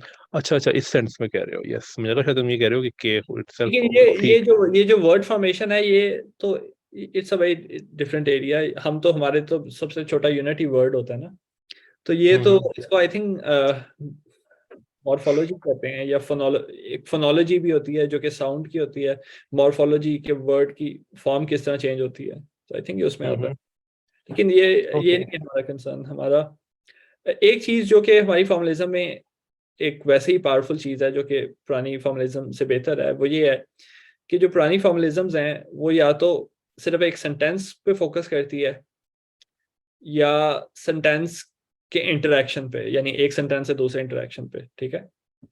मतलब जो चॉम्स्की की जो जो ग्रामर है, अगर आप देखें, उसका जो काम है सिंटैक्स पे, तो वो सिर्फ सेंटेंस पे फोकस करता है, ठीक है। एक सेंटेंस से मीनिंग दूसरे सेंटेंस में कैसे जा रहा है, इतना ज्यादा उस पर नहीं है काम। और इसके लेकिन अलावा, हाँ। हाँ, इसके अलावा एक दो जो मुझे पता है वो ये हैं, जिसमें ना सेंटेंस का मीनिंग तो है, लेकिन ज्यादा फोकस इस बात पे है कि सेंटेंस से मीनिंग अगले सेंटेंस में किस तरह रिलेट हो रहा है, ठीक है। तो ये जो जो फॉर्मलिज्म हम यूज करते हैं, उसके अंदर ये दोनों चीजें हैं। मतलब ये उसकी मेरा ख्याल है सबसे अच्छी बात है कि वर्ड्स को कंपोज करके सेंटेंस, और सेंटेंस के साथ कंपोजिशन, वो उस फॉर्मलिज्म के अंदर ही है। और अगेन उसमें फॉर्मलिज्म का ये की जो एक खूबी है, वो वही सिमेट्रिक मोनोइडल कैटेगरी से आ रही है। आई सी। तो इसमें पता है कोई ऐसा प्रोजेक्ट जो कि, क्योंकि कई दफा ऐसे होता है कि हम जो ह्यूमन बींग्स जो लैंग्वेज बोलते हैं, वो वो जो मीनिंग कन्वे करना चाह रहे होते हैं वो सिर्फ इस पर डिपेंड नहीं करता कि उन्होंने क्या कहा है, इस पर भी डिपेंड करता है कि उन्होंने कैसे कहा है। तो इसको कोई इनकॉर्पोरेट अगर करना चाहिए, फॉर एग्जांपल अगर मैं कई दफा हम फॉर एग्जांपल रिटोरिकल क्वेश्चंस पूछते हैं, तो ये पता कर सकता है कि ये क्वेश्चन रिटोरिकल है या एक्चुअल क्वेश्चन है। यार फॉर ये एग्जांपल तो, अगर कोई ये हाँ, कहे कि क्या ये कहा तुमने, राइट? हाँ, ये आई थिंक ये थोड़े से ज्यादा स्पेसिफिक केसेस आ जाते हैं, तो अभी तक ये फोकस नहीं है। और इनका ये इस तरह के फीचर्स हैं जो कि ना, मतलब एक तरह से स्टाइल, इंटोनेशन, ये फीचर्स मेरा ख्याल है जो टिपिकल जो मशीन लर्निंग है वो बहुत अच्छे हैंडल कर लेती है बेस्ड ऑन कॉन्टेक्स्ट, ठीक है। तो ये फीचर्स फॉर्मलिज्म में हार्ड कोड करने का ना कोई बहुत ज्यादा शायद बेनिफिट नहीं है उस तरह से, क्योंकि ये these are rare sentences, text में इतने कॉमन ओके। नहीं है। मतलब अनलेस आप एक अच्छा, सार्कास्टिक आर्टिकल पढ़ रहे हैं कोई, तो कौन वो सा और आर्टिकल? कोई कोई सार्कास्टिक या कोई हाँ सैटिरिकल हाँ। आर्टिकल पढ़ रहे हैं तो और बात है, लेकिन तो ये और फिर और मैं मेटाफोर्स की बात इसलिए भी करता हूँ क्योंकि मेटाफोर्स में आप यानी टोटली, अगर आपको मेटाफोर का नहीं पता तो you don't get it at all, right? तो हम्म उसको नहीं करते डील। और उसमें उसमें मेरी गट फीलिंग तो ये है कि वो कभी भी नहीं हो सकता हार्ड कोड इस तरह से ना फॉर्मलिज्म के अंदर, क्योंकि वो हर जुबान के अपने मेटाफोर्स हैं और वो उस तरह से ट्रांसलेट भी नहीं होते, तो वो नहीं हो सकता इस तरह से। लेकिन सही। कुछ हद तक जो आप कह रहे हो, ये पंचुएशन में जिस हद तक इनकोड हो सकता है, कुछ हद तक उसको डील किया जा सकता है, जैसे एक्सक्लेमेशन मार्क है उसको शायद थोड़ा बहुत किया, लेकिन अभी उस पर नहीं हुआ काम, बाय द वे। और फिर इसमें ना एक और काम ये कर सकते हैं कि एम्बिग्विटी एनालिसिस, जो कि एक बड़ा इंपॉर्टेंट टॉपिक है नेचुरल लैंग्वेज प्रोसेसिंग में, क्योंकि वर्ड्स के कई मीनिंग्स हो सकते हैं, फिर आप कॉन्टेक्स्ट की बेसिस पे देखते हैं। तो अब मैंने आपको बताया कि वर्ड्स को हम वेक्टर्स, वो क्वांटम वाले वेक्टर्स के साथ रिलेट करते हैं। तो लेकिन अगर आप एम्बिग्विटी एनालिसिस करना चाहें तो इसी फॉर्मलिज्म की बजाय जो है, इसी फॉर्मलिज्म की जगह आप डेंसिटी मैट्रिक्स फॉर्मलिज्म यूज कर सकते हैं। तो डेंसिटी मैट्रिक्स जो है वो बहुत अच्छी होती हैं एम्बिग्विटी को एनकोड रिप्रेजेंट करने के लिए। फिर उसमें वो भी आ सकती है क्वांटम इंफॉर्मेशन थियरी, जितनी भी अगर आपने यूज करनी हो तो। हाँ, क्वांटम इंफॉर्मेशन थियरी के फिर आप वही बात है ना, एनालॉजी बनाते हैं। मतलब अगर आपके पास एक सर्किट, लैंग्वेज सर्किट है, और आप चाहते हैं कि कुछ इंफॉर्मेशन आप रिमूव कर दें, तो आप कुछ उसमें जो है ट्रेस ले लेते हैं। हाँ बिल्कुल, पार्शियल ट्रेस ले लो, ठीक है। हम्म, इसके बाद अगर आपने सेंटेंस में सिमिलैरिटी देखनी है तो आप इनर प्रोडक्ट ले लो, ठीक है। तो ये इस तरह की ये एनालॉजीज बनती हैं। फिर आप एक और चीज देख सकते हैं जो कि ऑनगोइंग टॉपिक है, कि लैंग्वेज के एक पीस ऑफ टेक्स्ट है, उसमें मीनिंग किस तरह इवॉल्व हो रहा है आप रीडर के माइंड में, और वो थोड़ा सा और मतलब, और फिर आप उसको यूनिटरी एवोल्यूशन के साथ मतलब एनालॉजी बना सकते हैं। या फिर आप, अगर आपके पास एक लैंग्वेज सर्किट है, उसको आप उल्टा चलाएं तो लैंग्वेज, वो जो आपकी जो स्टोरी है वो बिल्कुल उल्टी चलेगी। तो वो भी एक ना, एक काफी उसमें इंटरेस्टिंग फिर क्वेश्चंस बंदा पूछ सकता है कि मीनिंग आपके ज़हन में किस तरह से, या अगर आप इस तरह कहें कि आपके सामने एक लैंग्वेज सर्किट है और आप उसकी एक खास फोलिएशन ले लें, तो ये ऐसे ही है कि एक स्टोरी है, लेकिन उसके थोड़ा सा पार्ट एक बंदे को पता है, थोड़ा सा पार्ट दूसरे बंदे को पता है, तो डिफरेंट आप फोलिएशंस निकाल लें। तो ये खैर काफी इसमें इंटरेस्टिंग चीजें निकलती हैं। ओके, सो क्या कहते हैं, ये लिंग्विस्टिक्स वाला प्रोजेक्ट तो हो गया, ये आजकल कोई प्रोजेक्ट कर रहे हैं तो उसके बारे में बता सकते हो? हाँ, ये एक तो ये है कि लिंग्विस्टिक्स वाला चल रहा है अभी, क्योंकि अभी इसमें हमने ज़्यादा रिगरसली ये शो करनी है यूनिवर्सलिटी या लैंग्वेज इंडिपेंडेंस। लेकिन उसके अलावा फाउंडेशंस का एक एक प्रोजेक्ट चल रहा है, और एक लॉजिक वेव वेव्स को यूज़ करके, किसी भी किस्म की वेव को यूज़ करके भी आप लॉजिक सर्किट्स बना सकते हैं।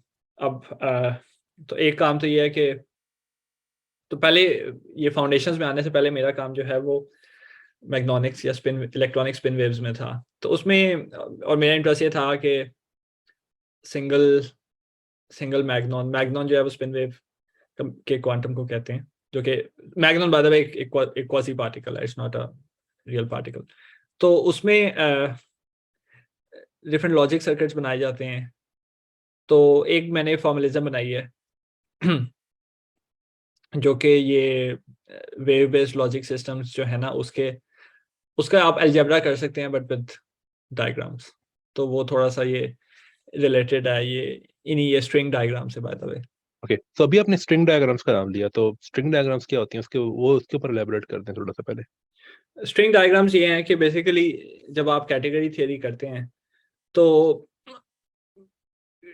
कैटेगरी थियरी जो है ना, वो आपको ऑप्शन देती है कि आप अलजेब्रा करने के बजाय डायग्रामेटिकली कर लें। और string diagrams basically, it's a string diagrams एक अम्ब्रेला टर्म है जो कि उन ग्राफिकल फॉर्मलिज्म्स के लिए यूज़ की जाती है, ठीक है। मतलब ये थोड़ी सी आप समझ लें कि थोड़ी सी इनफॉर्मल सी टर्म है। और उसमें कोई भी स्ट्रिंग डायग्राम जो है उसका फीचर ये है कि उसमें आपको कुछ बॉक्सेस नजर आएंगे या सर्कल्स नजर आएंगे और कुछ वायर्स नजर आएंगी, ठीक है। और आमतौर पे जो बॉक्सेस या सर्कल्स होते हैं वो प्रोसेसेस होते हैं, ठीक है। प्रोसेस वो क्वांटम मैकेनिक्स के केस में यूनिटरी प्रोसेस भी हो सकता है, और वो कोई मेजरमेंट भी हो सकती है, वो स्टेट प्रोडक्शन भी हो सकती है। और वो जो वायर्स हैं वो बेसिकली क्वांटम मैकेनिक्स के केस में वो क्वांटम स्टेट्स होती हैं, क्वांटम इंफॉर्मेशन होती है। और अगर आप लिंग्विस्टिक्स में उनको यूज़ कर रहे हैं या लैंग्वेज की मॉडलिंग में कर रहे हैं तो वो वर्ड मीनिंग आमतौर पे होता है उसके अंदर।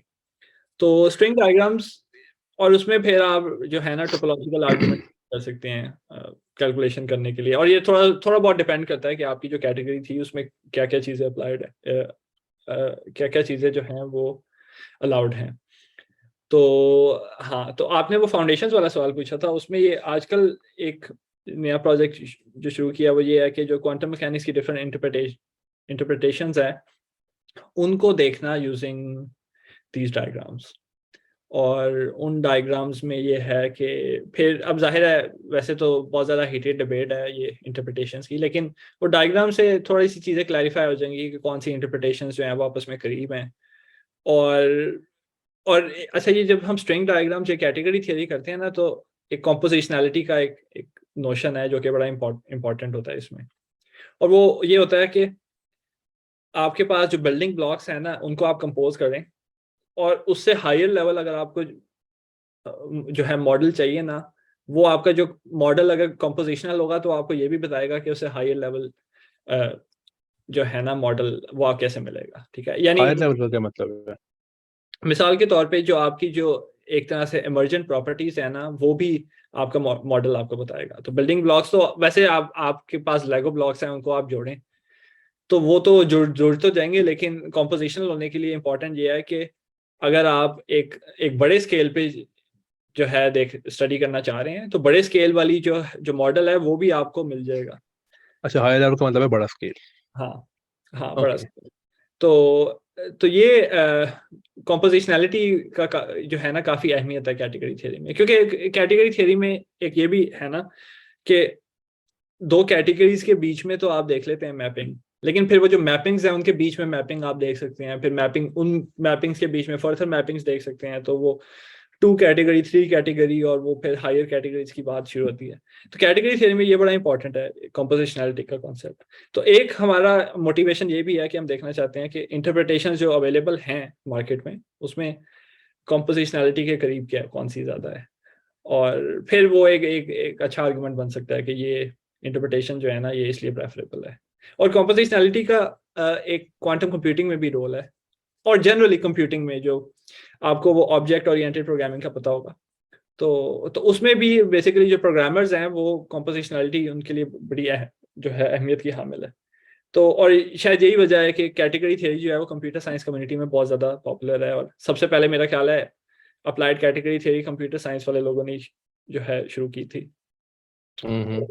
हाँ, तो ये फाउंडेशंस वाला ये प्रोजेक्ट है। सो बाकी हम तम हाँ, बाकी फाउंडेशंस में मेरा जो है इंटरेस्ट वो फिलॉसफी वाली साइड पे भी है। तो और क्योंकि जो ज़्यादातर ये डिबेट्स होती हैं इंटरप्रिटेशंस की, उसमें फिर ज़्यादातर आर्ग्यूमेंट्स जो हैं वो कुछ हद जो हैं वो मेटाफिजिकल बेसिस पे होते हैं, और आप क्या प्रेफर करते हैं अपनी साइंटिफिक थ्योरी में। तो क्योंकि कुछ आपको जो आपकी जो अनरिटन असम्पशंस हैं एक आधी रूल आउट करनी होती है जब आप डिफरेंट किसी इंटरप्रिटेशन का इंतखाब करते हैं, तो वो उसमें फिर फिलॉसफी जो है वो मुझे लगता है कि हेल्प करती है कि एटलीस्ट आपको ये समझ आ जाती है कि आपकी प्रेफरेंस क्या है और क्यों है। वो किसी और को आप कन्विंस अगर ना भी कर सकें, लेकिन आपको ये पता लग जाता है कि what you consider important in you know in a scientific theory. Right. So अगर मैं पूछूं कि what is your favourite interpretation of quantum mechanics, तो क्या आंसर होगा? यार आजकल रिलेशनल क्वांटम मैकेनिक्स मुझे पसंद है। ओके, उसकी कोई रीजन है? और हाँ, उसकी कोई रीजन है? उसकी रीजन ये है कि मुझे लगता है कि इट्स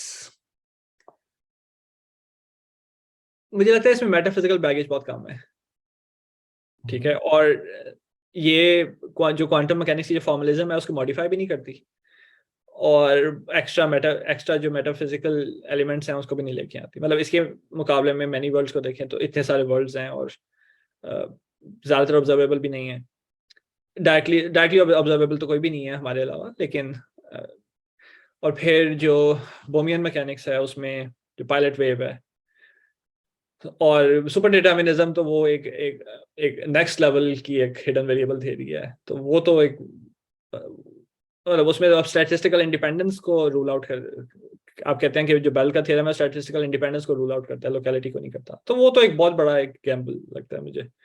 तो जो मेन स्ट्रीम है इसमें मुझे रिलेशनल क्वांटम मैकेनिक्स, लेकिन रिलेशनल क्वांटम मैकेनिक्स का एक इशू ये है कि क्योंकि काफ़ी नई है तो इसमें अभी कोई, मेरा ख्याल है कि एग्रीमेंट नहीं है कि इसकी क्या, या शायद इसकी फाइनल फॉर्मलिज्म भी नहीं है उस तरह से।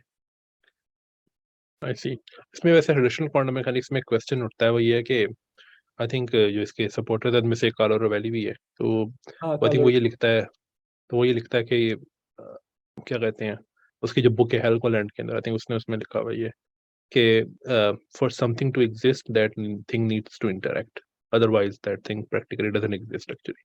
सो उस पे कुछ लोग कहते हैं कि you need to exist to interact, तो ये उल्टा है, ये जिस तरह वो कह रहा है उस तरह नहीं है। तो इसको कैसे आंसर करते हैं रिलेशनल के जो सपोर्टर्स हैं?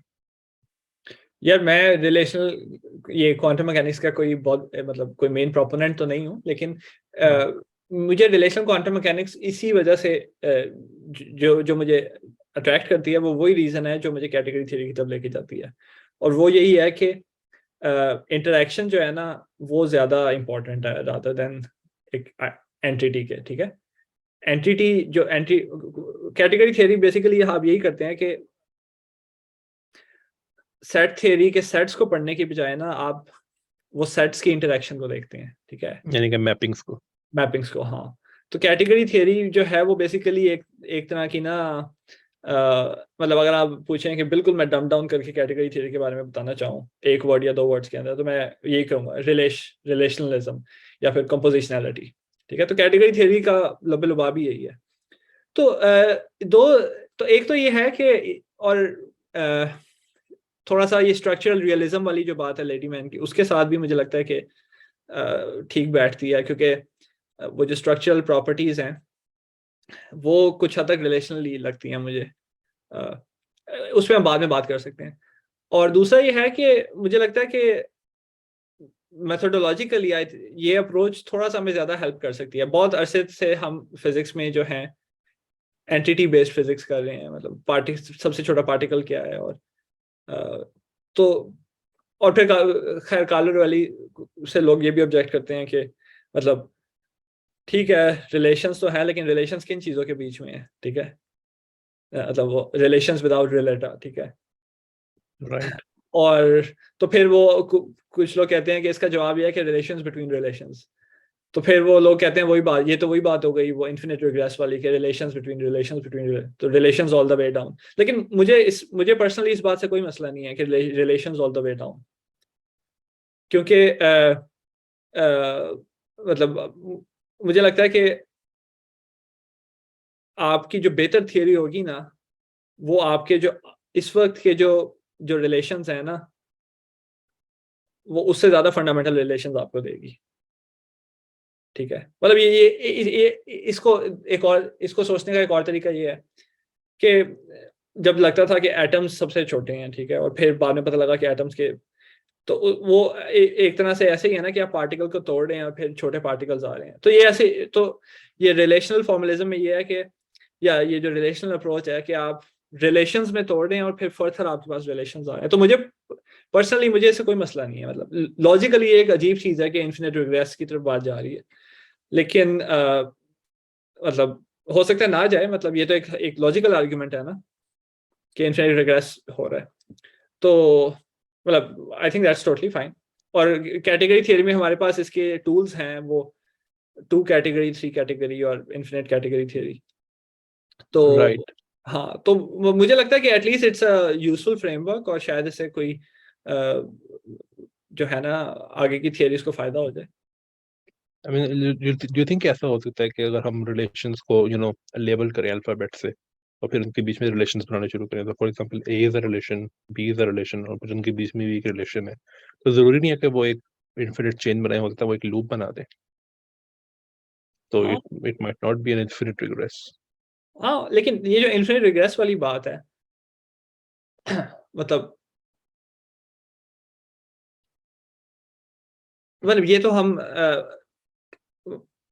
मतलब ये तो आप इस तरह, ये तो एक तरह से इंडक्टिव आर्ग्यूमेंट भी बन जाता है ना, कि आप कह रहे हैं कि अभी अभी रिलेशंस हैं आपके पास, ठीक है, और उसके बाद फर्दर रिलेशंस होंगे, और फिर दोबारा, तो आप कह रहे हैं कि ये बात चलती रहेगी। पहली बात, हो सकता है उसके बाद जाके हमें पता लगे कि रिलेशंस वाली अप्रोच ठीक नहीं है, हम इसको चेंज कर दें। और एक और बात ये भी है कि क्या कहने वाला था मैं, भूल गया। कोई नहीं।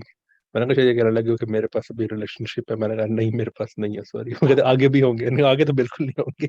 आई होप नहीं होगा वैसे। अच्छा, हाँ, एक जो ये जो रिलेशनलिज्म के ऊपर जो एक बड़ा जो ऑब्जेक्शन आता है, वो ये कि रिलेशंस हैं कि किन चीज़ों के बीच में, वो शायद यही है कि हमारा जो कॉमन सेंस एक्सपीरियंस है वो यही है ना कि पार्टिकल्स हैं, और मतलब QFT में तो फील्ड्स हैं हमारे पास, लेकिन हमें तो पार्टिकल्स है, तो we are used to dealing with particles. तो ये इसलिए भी शायद ये मुश्किल है, मतलब ज़्यादा लोगों को मुश्किल लगता है इस बात की तरफ आना कि there can be relations without relata, right. मतलब, और नहीं, आगे फिर आप ये सवाल भी पूछ सकते हैं कि चलें ठीक है, रिलेशनलिज्म को मान लेते हैं, रिलेशनल क्वांटम मैकेनिक्स है, तो फिर आप ये सवाल पूछ सकते हैं कि फिर इलेक्ट्रॉन क्या है, मतलब इलेक्ट्रॉन जो पार्टिकल जिसको हम इलेक्ट्रॉन कहते हैं वो क्या है। और इसका जवाब ये है कि वो सारी प्रॉपर्टीज जो कि इलेक्ट्रॉन से इंटरेक्ट करके जो आपको मेजरमेंट्स मिलती हैं, वो सारी जो प्रॉपर्टीज है ना इलेक्ट्रॉन की, वो इकट्ठी करें तो आपके पास इलेक्ट्रॉन आ जाता है, ठीक है। राइट। यानी जो, बट यानी वो रिलेशन से वो एंटिटी इमर्ज करती है, rather than relation emerging from entity. तो ये बस थोड़ा सा जो है ना क्वेश्चन को उल्टा कर देता है बस। Right, but do you think कि अगर इस तरह हम इलेक्ट्रॉन को डिफाइन करें तो डू यू थिंक कि इस तरह से क्या कहते हैं, इसकी इम्प्लीकेशन ये होगी कि there is only one electron?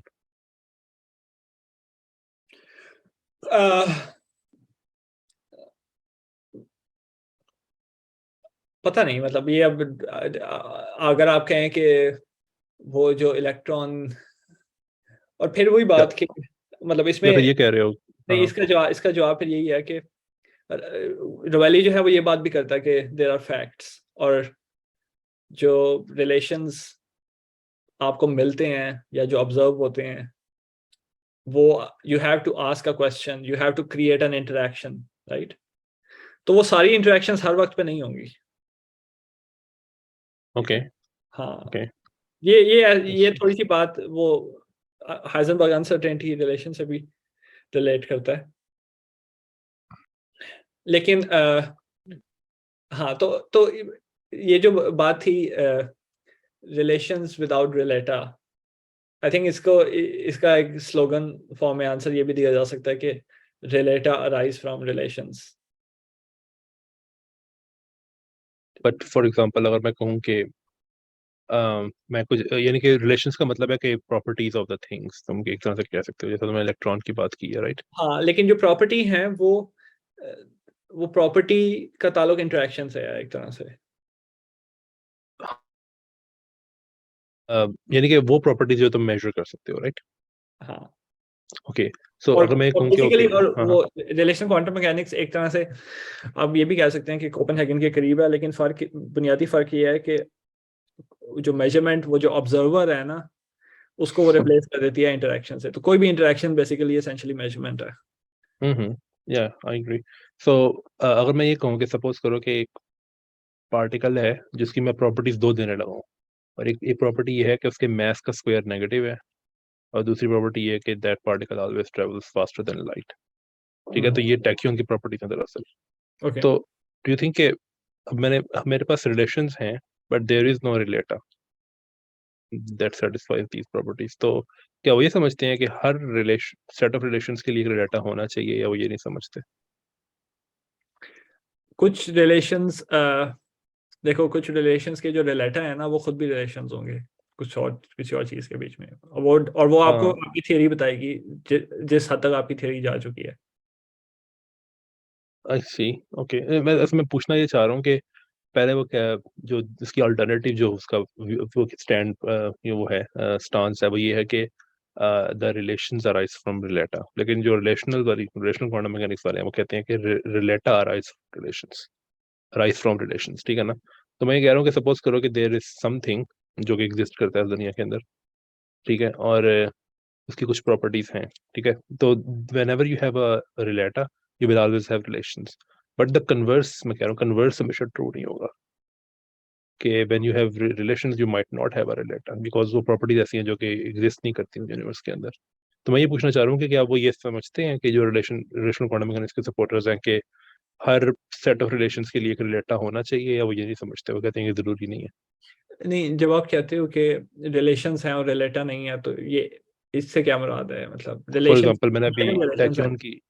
मैंने अभी टैक्योन की प्रॉपर्टीज दी हैं, बट वी नो कि tachyon doesn't exist in the world. तो वो प्रॉपर्टीज कहाँ से आई हैं? Well they are hypothetical properties, अगर ये नहीं, प्रॉपर्टीज हों। हाँ, नहीं नहीं, जो देखो, जो ये रिलेशनलिज्म है, इट्स नॉट लाइक ये उस तरह से वो प्लेटोनिज्म नहीं है। मतलब आप कोई मैथमेटिकल रिलेशन लिखो, वो it's not, it's okay, not that, यानी कि ये वो रिलेशन नहीं बनता, ठीक है, मतलब हाइपोथेटिकल नहीं। अगर मैं कहूँ कि फॉर एग्जांपल एक इंटीजर है जो 1 और 2 के बीच में है, तो ऐसा कोई इंटीजर नहीं है, राइट। देखिए देखिए एक हाँ हाँ प्रॉपर्टी मैंने दे दी है हाँ तुम्हें। हाँ, नहीं, ये आर्क्यूम है, it's a theory of physics. तो ये अ, मतलब, और ये एक और बात ये भी है कि it's just about non relativistic quantum. तो अभी इस पे काफी काम होने की जरूरत है। ओके, सही है। तो अभी हमने ये जो रिलेशनल क्वांटम मैकेनिक्स पे हम बात कर रहे थे, इस पे बात करते हुए यू मेंशन समथिंग जो कि है ऑन्टिक स्ट्रक्चरल रियलिज्म। तो हम्म। इसके ऊपर बात कर सकते हैं कि ये क्या है, और व्हाई डू यू थिंक ये रेलेवेंट है इस पर्टिकुलर। काफी तो मुझे समझ आ रही है क्यों रेलेवेंट है, लेकिन ऑडियंस को बताना चाहो कि ये क्यों रेलेवेंट है आरक्यूएम से मेरा मतलब है रिलेशनल क्वांटम मैकेनिक्स, क्योंकि हमारी फील्ड में आरक्यूएम का मतलब होता है रिलेटिविस्टिक क्वांटम मैकेनिक्स, तो वो वाला आरक्यूएम नहीं है, ये रिलेशनल। ओके, तो वो क्यों रेलेवेंट है और ये है क्या? हाँ, अच्छा, ये फिलोसफी ऑफ साइंस जो है वो 20th सेंचुरी में काफी ज्यादा उस पे जो है ना एम्फेसिस था। और कार्ल पॉपर, टॉमस कुन का काम, फिर फायरबैंड और लाकाटॉश।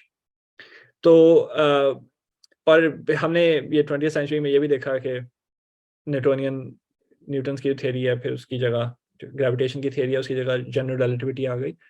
और उसमें फिर इस तरह के एंटी रियलिस्ट किस्म के एटीट्यूड्स उभरने लग गए कि साइंस जो है ना वो